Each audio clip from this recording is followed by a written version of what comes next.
Our bunch is headed back from CYC, so that's a good thing. I do want to thank the elders for encouraging our youth and doing what they can to help them. I apologize straight off the bat for this morning's lesson, because if you know me and you know the last quarter I spoke, sometimes things gets on my mind and they keep reverberating. And so this is somewhat of continuation of some things I've said before, but in keeping in mind with our last thoughts about the presentation David did in class. Our opening verse of the Bible this morning, and we'll get into some other Bible verses as we get on through it, but Isaiah 26:3 says, "You keep him in perfect peace, whose mind is stayed on you, because he trusts in you." Again, if you just keep that focus of that one simple verse in your mind, if you keep him in perfect peace.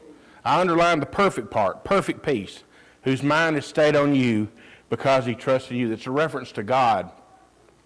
And so, before we get into a lot of thought about that, I want to keep in some thoughts here this morning of things that I think that would probably break us from our perfect peace, and we'll break these down somewhat a little bit at a time. It seems strange in our modern age, especially in America, that it's hard for people to find peace of mind. We have so much, we have such abundance. I tell people, if you start looking around the world, if you look deep enough and research enough, I've never been a world traveler. I don't even much like to get out of the state, or really, to be quite honest with you, I don't really like to get out of Lawrence County, or I consider Summertown too far north for me, that's my scope. I'll go down to Florence, and that's good enough south, Really, you could leave me in my driveway, and I'd be perfectly content, But the fact of the whole world has so little, and we have so much, but how many Americans you think are really content?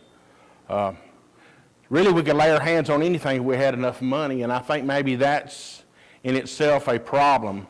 We're so used to the abundance and, as I say, living with the Joneses, trying to keep up with the pace of the people around about us, that we sometimes lose that.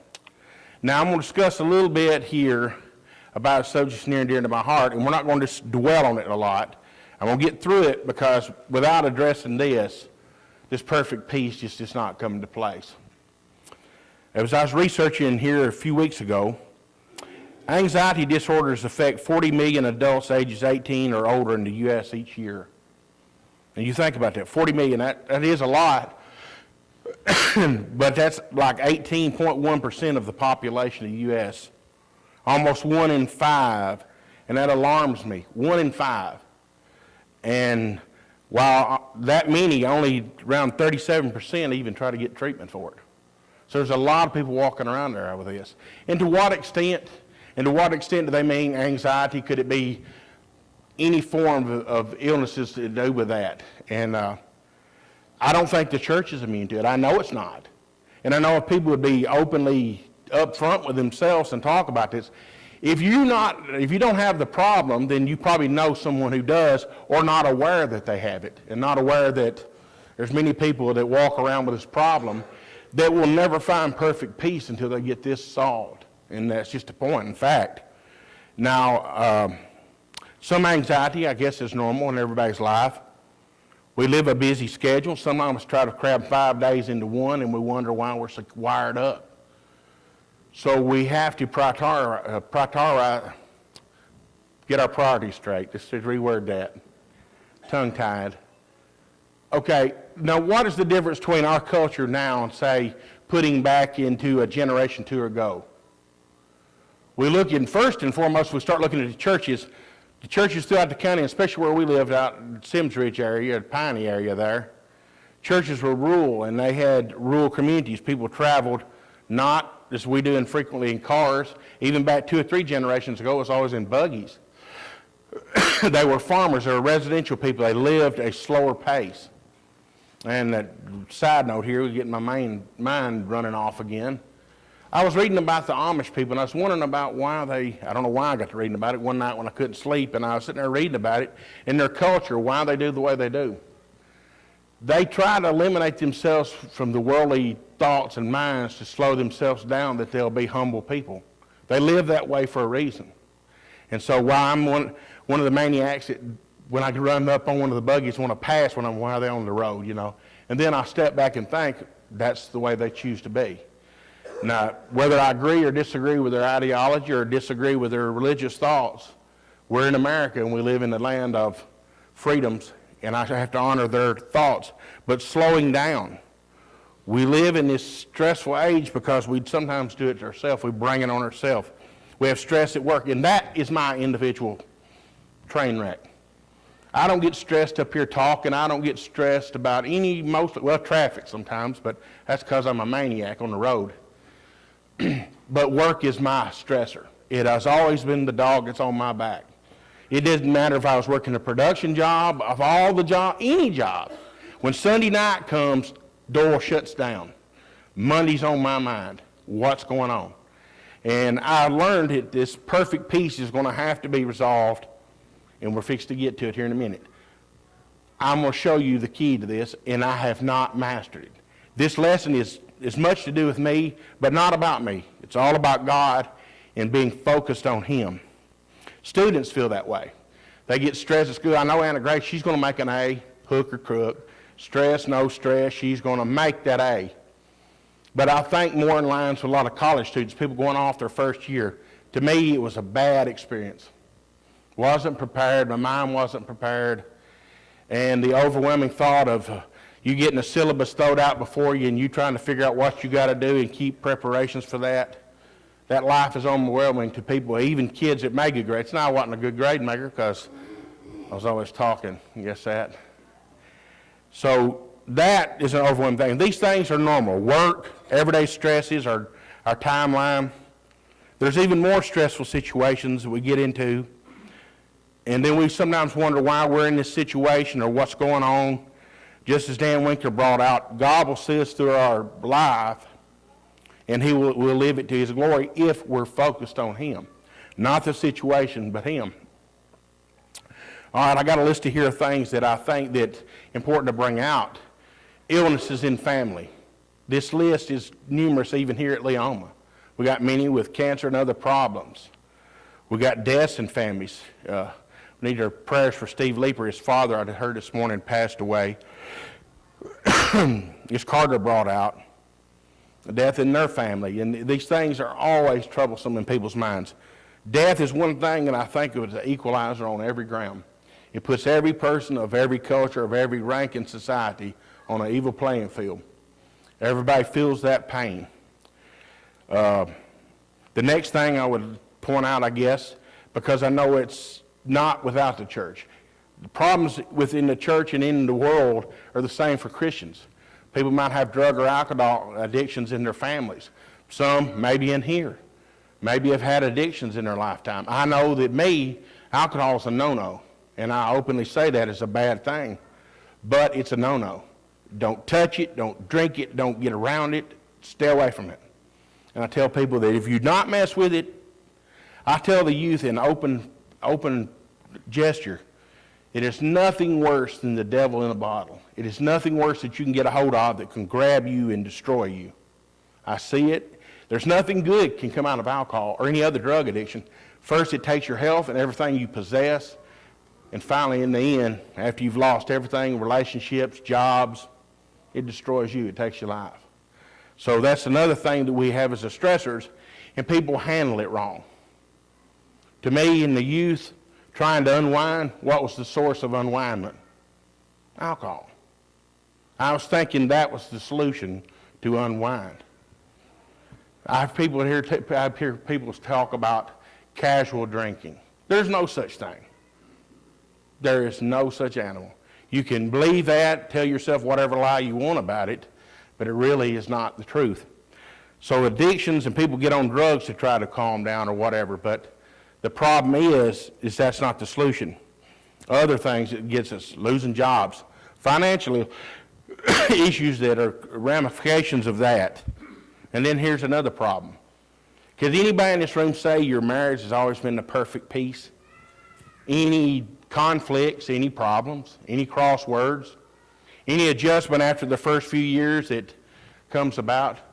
What do they call it, the 7-year itch? Well, marital problems and divorce and separation is not immune within the church, so I don't know why we would think it would be. So that brings on stresses. And this endless list goes on. It causes panic, heartache, sadness, loneliness, people dealing with it in the wrong way. And so while we don't know all, I don't know all there is about anxiety and depression because I deal with it so much, at least its ramifications the last 6 months or so, it comes in waves with me. And I think it would probably be true with most people with any of that problem.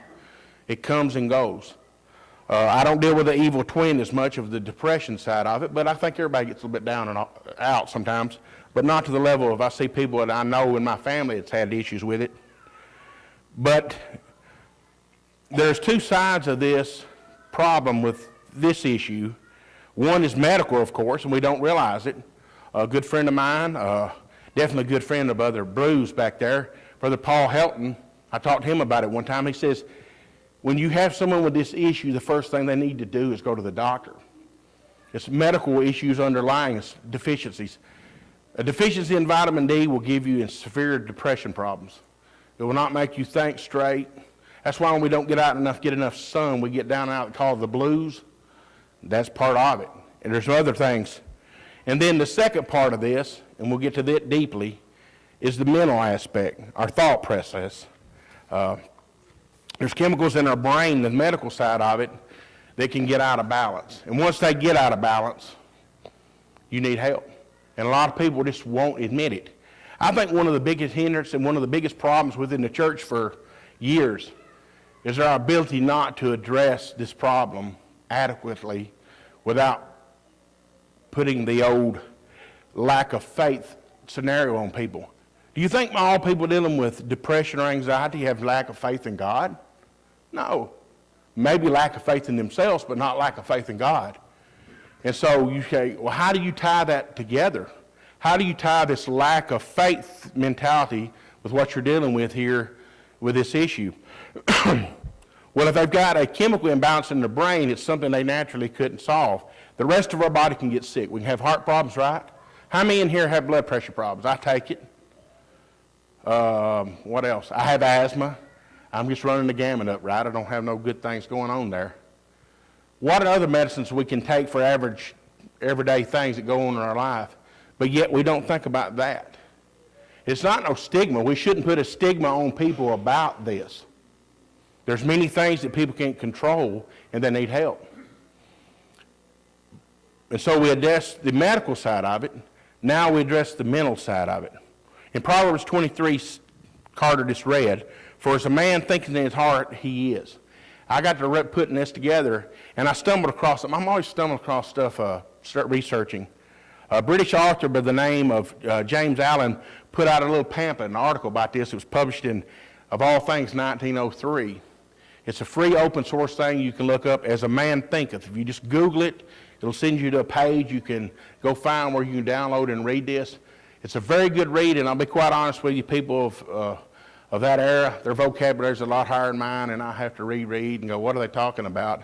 But it brings out a lot of good things about controlling your mind. And that's what we're going to spend the rest of the class talking about. Our focus on God, perfect peace comes by focus on God, but sometimes we got to rewire our brain. And that's where the big train wreck for me has always been. I can go along good, and then the train wreck comes with because I'm not a positive thinker. How many would be willing to open their hands up and say, how many here, let's just reword that, how many is a positive thinker? You consider yourself as a positive thinker? Johnny says he is. Got one in the back. My wife's a positive thinker. Jean's a positive thinker. Well, I'm going to tell you I'm not.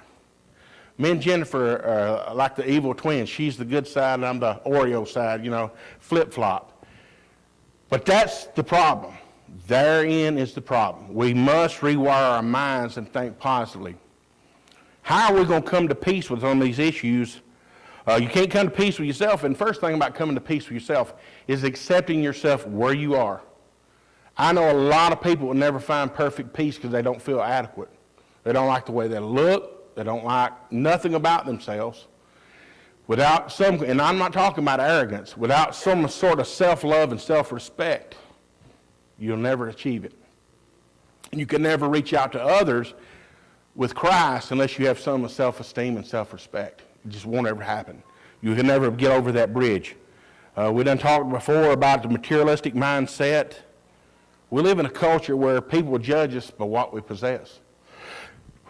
I love people who are not pretentious. I don't like enough pretension in no way. I like plain people, and I like people to say what they think, and I'm okay with that. I also like people that are at peace with themselves about what they have. I'll be quite honest with you, I don't have to have it. I had it in my youth, and it really doesn't mean that much to me. Now, I don't mean I want to live in a dirt floor hut and wear toad sacks. I'm not talking about that. I'm just not saying I want to go willingly, openly to pursue things and get myself so wound up. You ain't going to find peace, and whatever peace you have, material things is only going to be a temporal peace. If you lose it, you've lost your peace. And here's another thing I get trapped in, and I think a lot of people probably would. You lose your perfect peace by getting trapped into yesterday or worrying about tomorrow. Jesus said in Matthew 6:34, "Therefore do not worry about tomorrow, for tomorrow will worry about its own things." And I think about people with this what-if thinking. I was told years ago by a counselor, you got to start living in day-type compartments. What happened yesterday, you learn from it and you shelve it. You fix what mistakes you can fix, and what you don't, you turn over to God, and you go about your way. But live today. The what-if thinking. How many people you know would get trapped into the thinking about, well, what if I hadn't have said this or I hadn't have done that? Or what if tomorrow's not a good day? What if tomorrow is... We get so trapped into worrying about the what-ifs that we can't live for the day sufficiently to have peace. And that is not the way God intended for us to live. And the fourth thing I would think about that, as far as a mental thing of having to rewire ourselves, is trying to live with the expectations of others. And I don't mean this bad, and I don't really know how to really open this up and clarify what I mean in my mind. I'm going to give you an example, and I'm not trying to bring it back to me, but the only way I can anytime get it across to people is to use a personal example, because I don't mind doing that. In my 20s, I had a bout of this, really got worked up, always anxious. And I had an uncle that asked me, he called me aside and said, "What are you worried about? What's going on?" And he said, "What are you afraid of?" I said, "I'm afraid of failure." He said, "Well, what are you afraid of failure? What failure? Afraid I just won't do good at work, or afraid I just won't get stuff done." And he gave me a key to this that I have to keep in my mind sometimes and bring it back. He said, "Do your best, and that will be enough." How many Christians you think walk around worried about their life and their abilities, trying to live with expectations of what we think others expect of us, when doing your best, your best? The parable of the talents gives an illustration. God doesn't require of us what we can't do. We never will. God never expects more out of us than what we're willing or what we're capable of doing. Now, we might back up and act like we're not talented enough to do what he's requiring us to do. We might not be at peace with what's expected of us, but you're never going to find peace living to other people's expectations. I tell my kids, never live to someone else's criteria. You live for God. If you do what God says, what's enough? That is enough. If you meet God's expectations for you, you will find peace. But you will not find peace trying to live up to other people's expectations. It's just not possible. You're never going to find it. I'm going to pull into one. Maybe we'll get through this. If you turn to Philippians chapter 4, you know, the scriptures always give us the clue to what the problem is. This finding perfect peace is found here in Philippians 4. Paul starts talking about it. The first verses there, it was a problem in the church here with these two ladies, Euodia and Syntyche. And he's trying to get them to make these ladies remember they labored by his side and they're the common workers. We're not going to find comfort or perfect peace if the church has turmoil. I'm thankfully blessed here at Lamb. I don't see that. There's not bickering, not contentious strife, at least that I'm aware of, that would break up our peace of mind and our love for one another. How many people do you think, and I meant to make this up earlier, how many people do you think put on their best behavior when we're here? Would anybody like to be exposed through the middle of the week? Ethan watches, I can't remember the show. He watches these guys who travel around the country in cars. Can't remember the name of it, and they'll record themselves. And I'm thinking, I hope nobody ever puts one of them in my car. That would be a bad exposure. I'd have to definitely repent, wouldn't I? If they put a camera in if they just put a camera on me generally, I mean, who knows what I'd probably be talking to myself half the time. But I think about that.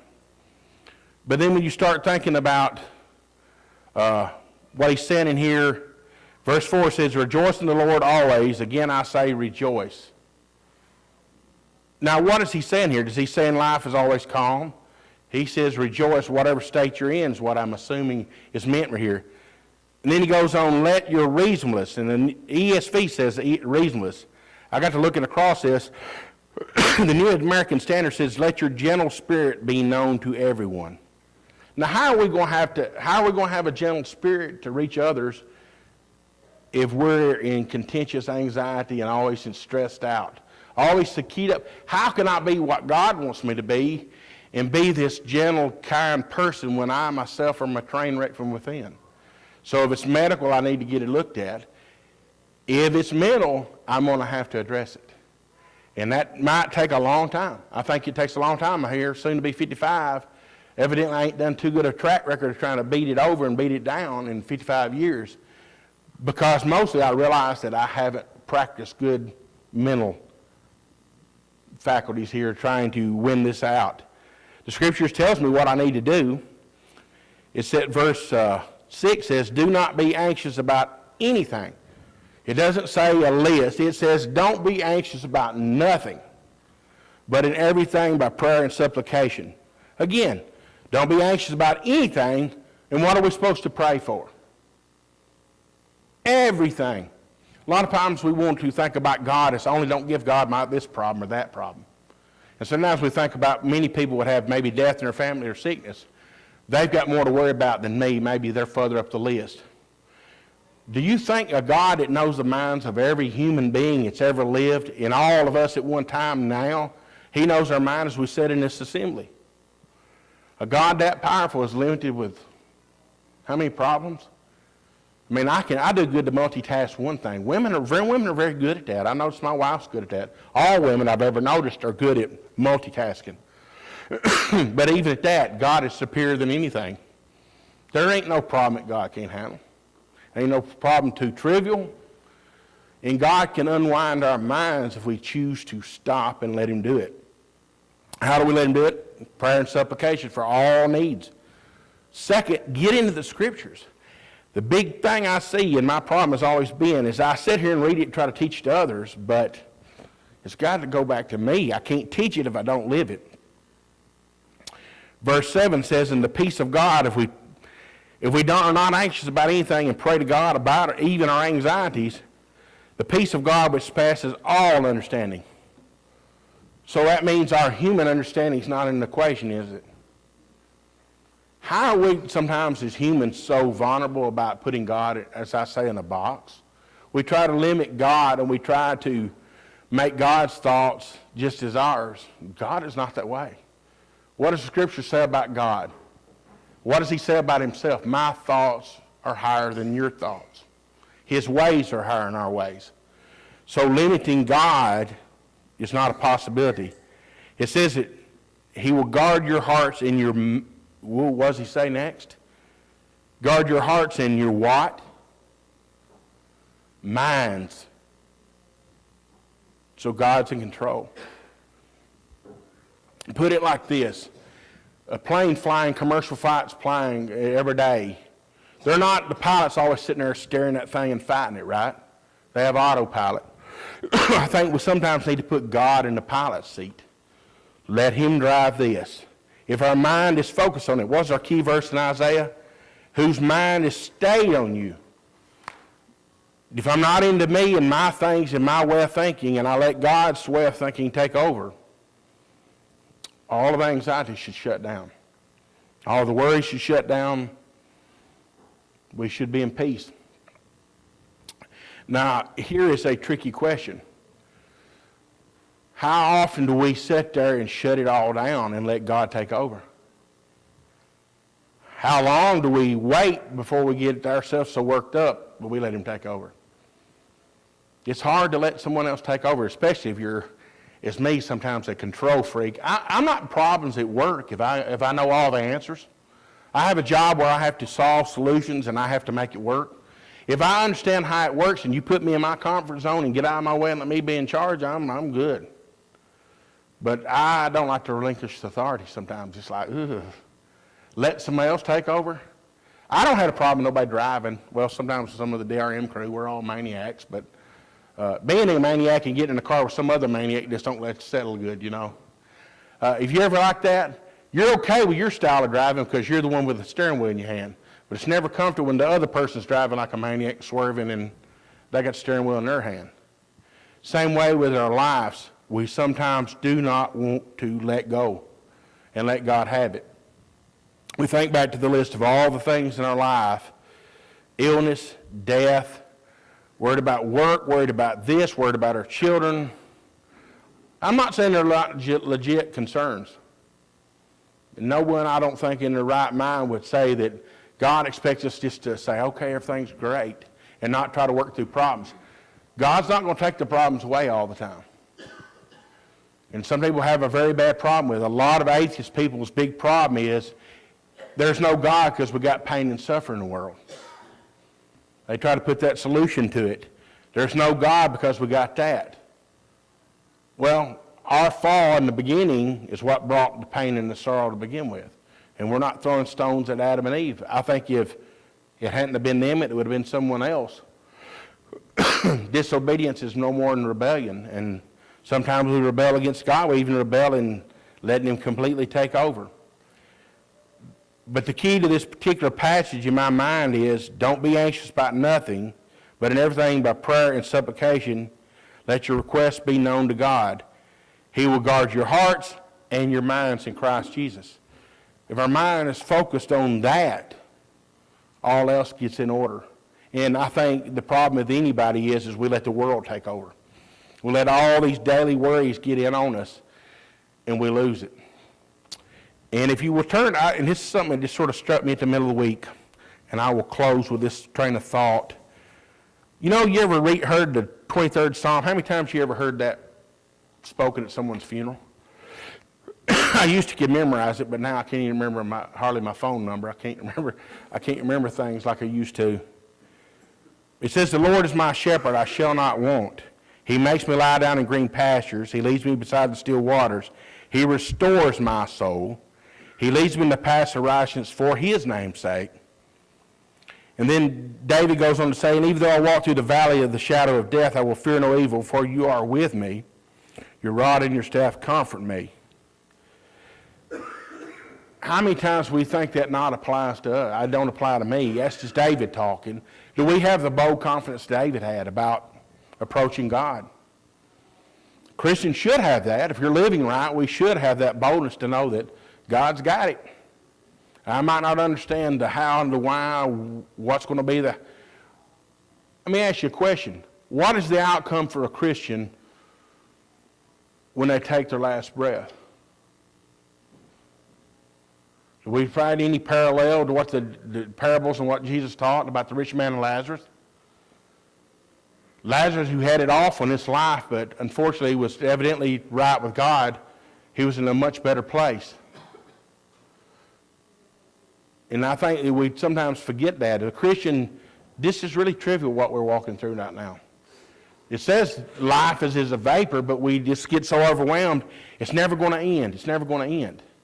It's like people dealing with grief. We get to a point where we think, how am I going to overcome this loss of this person? And then as years pass, it gets easier and easier. You have thoughts about them.